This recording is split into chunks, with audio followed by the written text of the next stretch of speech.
এবারে উত্তর কোরিয়ার নেতা কিম জং উন পারমাণবিক সক্ষমতা সম্পন্ন রকেট লঞ্চার উন্মোচন করেছেন। সম্প্রতি ক্ষমতাসীন ওয়ার্কার্স পার্টির গুরুত্বপূর্ণ কংগ্রেস অনুষ্ঠানের আগে ৬০০ মিলিমিটার KN-25 রকেট উন্মোচন করেছেন। কিম লঞ্চারগুলোকে চমৎকার এবং আকর্ষণীয় অস্ত্র বলে প্রশংসা করেন। তিনি জানান, যখন এই অস্ত্র ব্যবহার করা হবে তখন প্রকৃতপক্ষে কোনো শক্তিই সুরক্ষার আশা করতে পারবে না।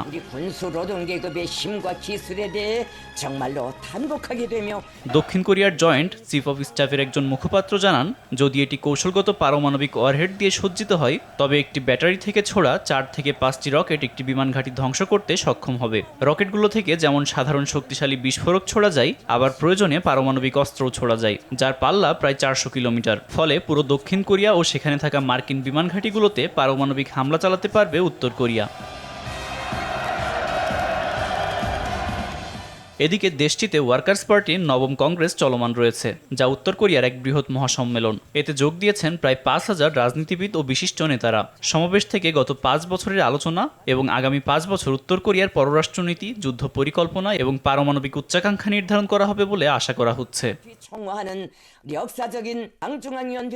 আব্দুল মালেক, RTV।